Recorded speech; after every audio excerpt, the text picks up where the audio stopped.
అందరికీ నమస్కారం. ఈరోజు ఉసిరికాయ నిలవ పచ్చడి ఎలా చేసుకోవాలో చూపిస్తాను. ముందుగా 1 కిలో ఉసిరికాయలు తీసుకొని అవి నీట్గా కడిగేసి తుడిచి పెట్టుకోవాలి. చూడండి, ఇలా తుడిచేసి పెట్టుకోవాలి. 1 కిలో కొలతకి ఏవి ఎంత తీసుకోవాలో చెప్తానండి.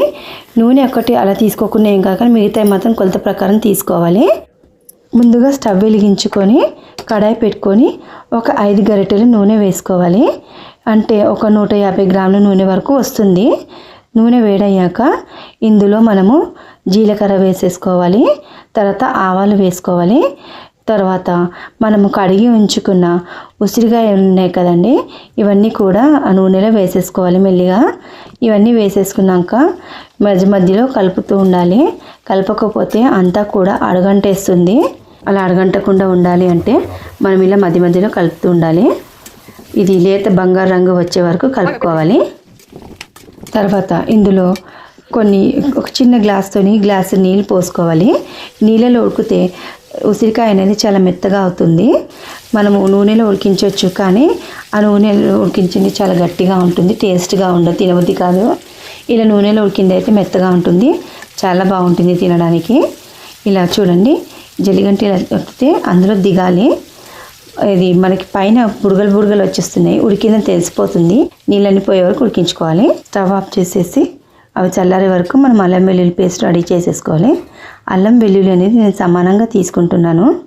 ముందుగా మనం అల్లం వెల్లుల్లి పేస్ట్ చేసేసుకున్నాక జోక్కోవాలి ఎంత కావాలనేది.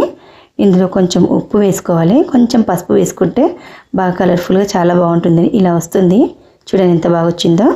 తర్వాత ఒక గిన్నెలోకి 1/2 స్పూన్ జీలకర్ర పొడి, 1 స్పూను ఆవాల పొడి, ఒక చిన్న పసుపు స్పూన్తో 1/4 స్పూన్ మెంతి పొడి వేసుకొని పక్కన పెట్టేసుకోవాలి.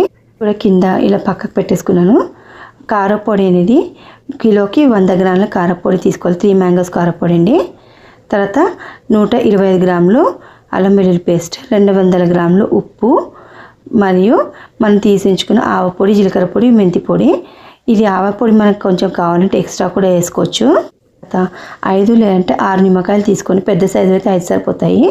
ఇలా కట్ చేసేసుకొని ఇందులోకించి గింజలు తీసేసుకోవాలి. చూడండి, అన్ని గింజలు తీసేసాను.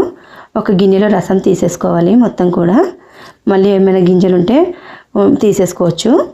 చూడండి, ఇలానే మొత్తము నిమ్మకాయ చెక్కల రసం అంతా తీసేసాను.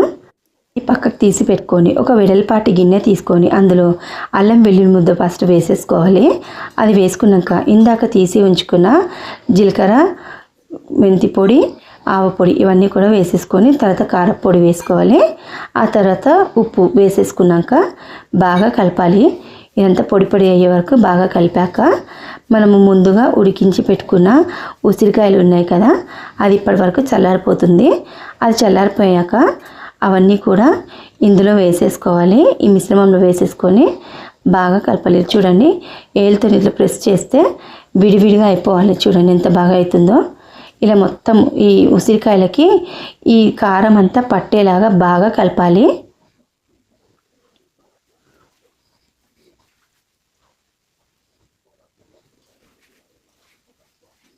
ఇలా కలుపుకున్నాక ఒక డబ్బా తీసుకొని ఆ డబ్బాలో కొంచెం విడివిడిగా చేసుకుంటా వేసుకోవాలి. మొత్తం వేసేసుకోండి, మధ్య మధ్యలో కలుపుతూ డబ్బాలో వేయాలండి.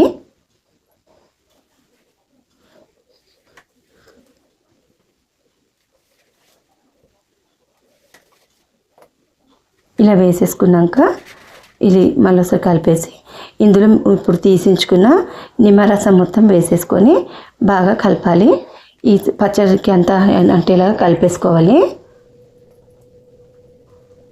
మనం చేతితో కలిపితేనే బాగా వస్తుందండి. చూడండి ఎంత బాగా వచ్చిందో. అంతేనండి, ఉసిరికాయ నిలవ పచ్చడి రెడీ అయిపోయింది. పైనుంచి పోపు వేసుకుందాము. ఇప్పుడు కడాయి తీసుకొని మనం అందులో నూనె వేసుకొని, నేను ఇందాక ఉడికించిన ఉసిరికాయ ముక్కల కడాయి వేసేసుకున్నాను. అడగంటకపోతే అదే కడాయిలో వేసుకోవచ్చు, లేదంటే వేరే దాంట్లో వేసుకోండి. ఇందులో మన ఇష్టం వచ్చినంత నూనె వేసేసుకోవచ్చు. నూనె అనేది మన ఇష్టం అండి, పోపు నూనె అనేది మన ఇష్టం వచ్చినంత వేసుకోవచ్చు. నూనె వేడయ్యాక ఇందులో జీలకర్ర వేసుకోవాలి కొంచెము, అలాగే కొంచెం ఆవాలు వేసేసుకొని స్టవ్ ఆఫ్ చేసేసుకోవాలి.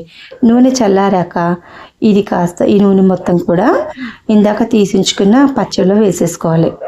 అంతేనండి, సింపుల్.